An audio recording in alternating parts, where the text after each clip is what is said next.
Germanicus was a member of the Julio-Claudian dynasty and a prominent general of the early Roman Empire. He was born in Rome, Italia, to Nero Claudius Drusus and his wife, Antonia Minor. His original name at birth was either Nero Claudius Drusus, after his father, or Tiberius Claudius Nero, after his uncle, the second Roman emperor Tiberius. The agnomen Germanicus was added to his full name in 09 BC when it was posthumously awarded to his father in honor of his victories in Germania. By AD 4 he was adopted as Tiberius's son and heir.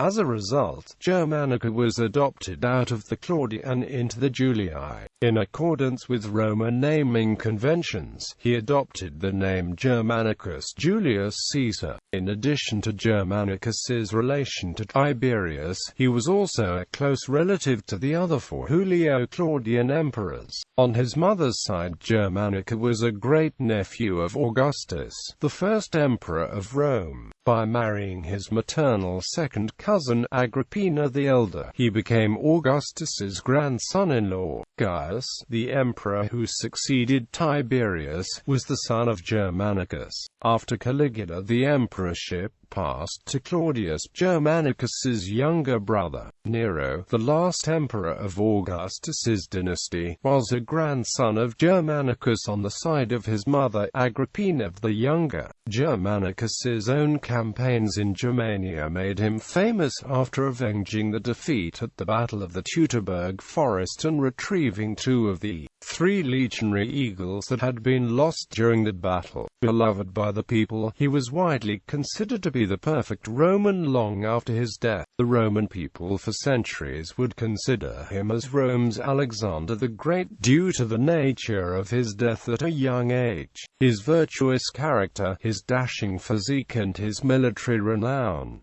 Family and early life. Germanicus was born in Rome in 15 BC. His parents were the general Nero Claudius Drusus and Antonia Minor. Livilla was his younger sister and the future emperor Claudius was his younger brother. Germanicus married his maternal second cousin Agrippina the Elder, a granddaughter of Augustus, between 5 and 01 BC. The couple had 9 children: Nero Julius Caesar, Drusus Caesar, Tiberius Julius Caesar, a child of unknown name, Gaius the Elder, the Emperor Caligula, the Empress Agrippina the Younger, Julia Drusilla, and Julia Livilla. Only 6 of his children came of age. Tiberius and the Agnotes died as infants, and Gaius the Elder in his early childhood. Through Agrippina the Younger, Germanicus was maternal grandfather of the Emperor Nero. Germanicus became immensely popular among the citizens of Rome, who enthusiastically celebrated his military victories. He was also a favorite with Augustus, his great-uncle, who for some time considered him heir to the empire. In AD 4, persuaded by his wife Livia, Augustus decided in favor of Tiberius, his stepson from Livia's first marriage to Tiberius Claudius Nero. However, Augustus compelled Tiberius to adopt Germanicus as a son and to name him as his heir. Upon this adoption, Germanicus's name was changed to Germanicus Julius Caesar. He also became the adoptive brother of Tiberius's natural son Drusus Julius Caesar, who was also his brother-in-law, as he was married to Livilla. Germanicus held several military commands, leading the army in the campaigns in Pannonia and Dalmatia. He is recorded to have been an excellent soldier and an inspired leader, loved by the legions. In the year AD 12 he was appointed consul after 5 mandates as quaestor, commander of Germania. After the death of Augustus in AD 14, the Senate appointed Germanicus commander of the forces in Germania Inferior. A short time after, the legions rioted on the news that the recruitments would not be marked back down to 16 years from the then standard 20. Refusing to accept this, the rebel soldiers cried for Germanicus as emperor.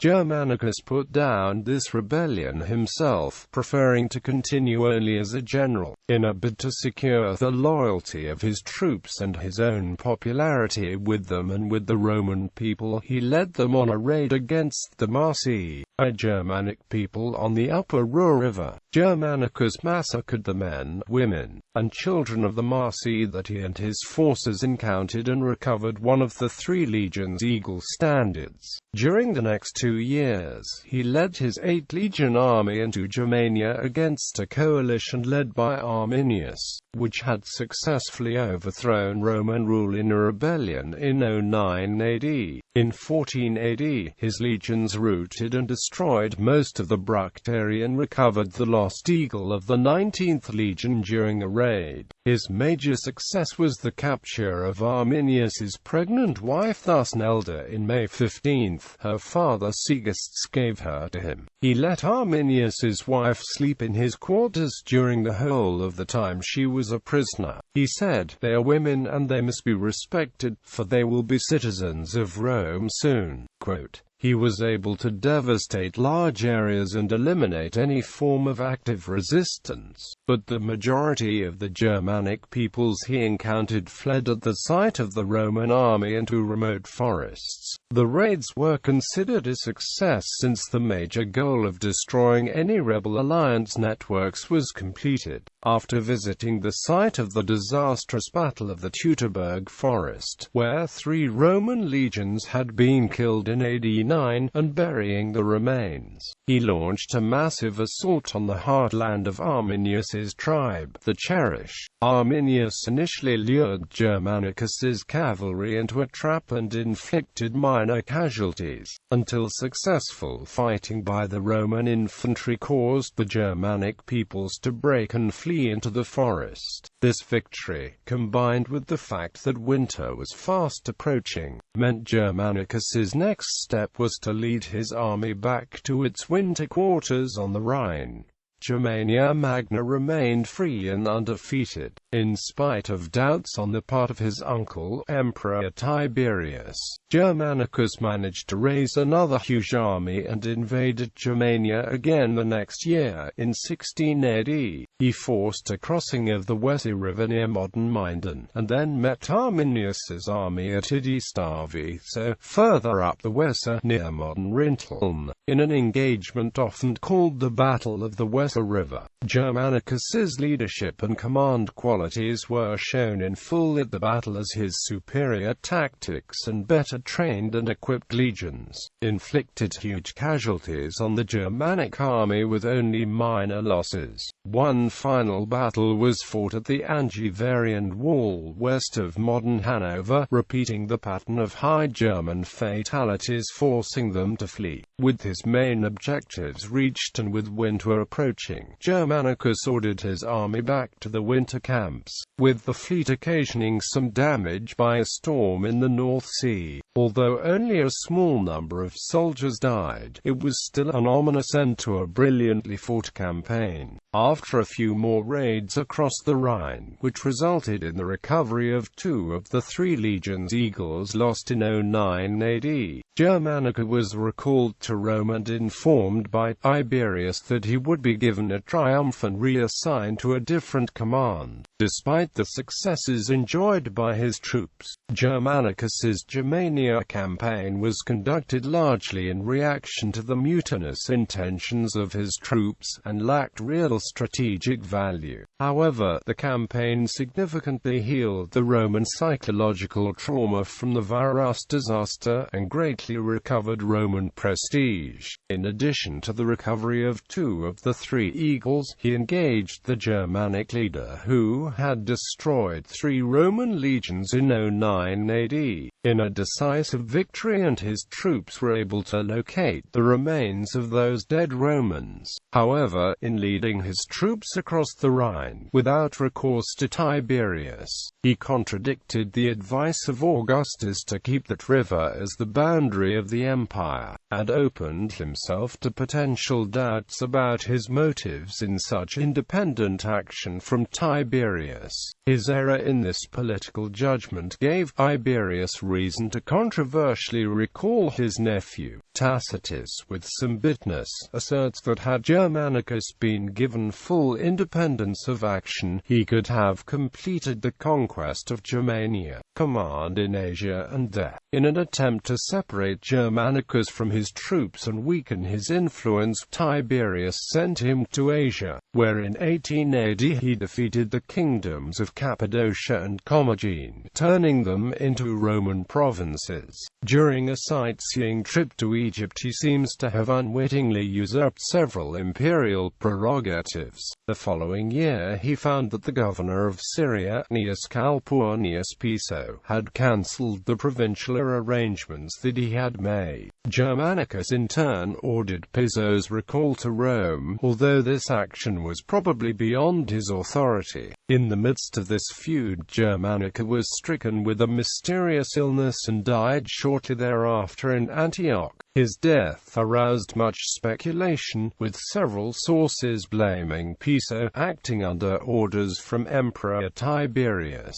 This was never proven, and Piso later died while facing trial. He feared the people of Rome knew of the conspiracy against Germanicus, but Tiberius's jealousy and fear of his nephew's popularity and increasing power was the true motive as understood by Tacitus. The death of Germanicus in dubious circumstances greatly affected Tiberius's popularity in Rome, leading to the creation of a climate of fear in Rome itself. Also suspected of connivance in his death was Tiberius's chief advisor, Sejanus, who would, in the 20s, create an atmosphere of fear in Roman noble and administrative circles by the use of trees in trials and the role of delators, or informers, posthumous honors. When Germanicus's death was announced in Rome December of 19, the news brought much public grief in the city and throughout the Roman Empire. There was public mourning during the festive days in December. The historians Tacitus and Suetonius record the funeral and posthumous honors of Germanicus.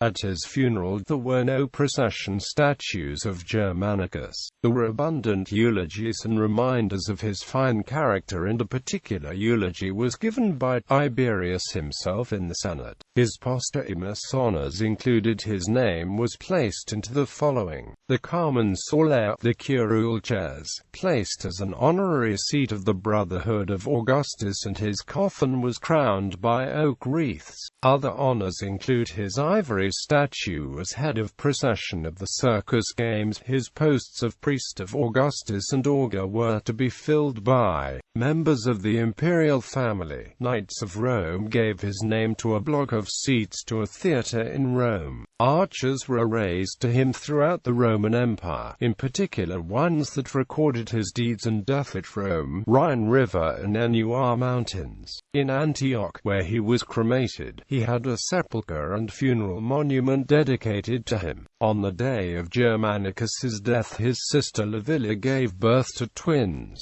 The second, named Germanicus, died young. In 37, when Germanicus's only remaining son, Caligula, became emperor, he renamed September Germanicus in honor of his father. Many Romans considered Germanicus as their equivalent to King Alexander the Great, and believed that he would have easily surpassed the achievements of Alexander had he become emperor. Germanicus's grandson was Emperor Nero, who died in 68 and was the last of the Julio-Claudian dynasty.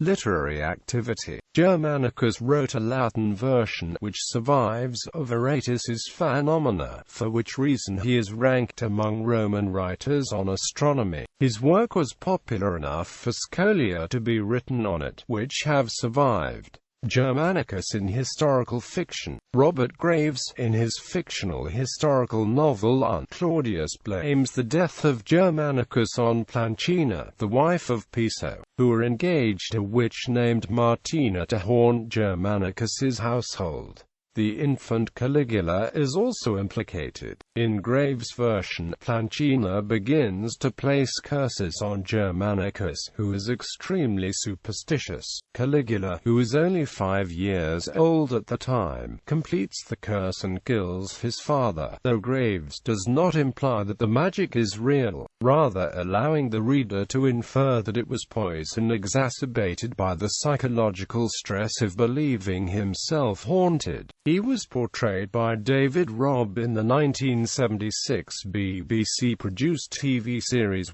Claudius. Germanicus is portrayed as virtuous, brave, and strongly devoted to his brother Claudius. Piso and his wife, Plancina, were at the root of the plot to poison Germanicus, with tacit consent from Tiberius's mother, Livia, working through a local poisoner named Martina. Livia later confesses to Claudius that she had marked Germanicus for elimination because of his republican sentiments, although Plancina acted on her own initiative. In a later episode, Caligula brags to his uncle Claudius that he killed his father in revenge for trying to discipline him, and did so by working on his father's superstitions and eventually frightening him to death, apparently never realizing that his father was also being poisoned by Martina. He was featured in the 1968 ITV historical drama series The Caesars, played by Eric Flynn. The second episode is also named Germanicus's. This series differed in its less sensationalist and more rational treatment of the historical characters and the motives than Aunt Claudius.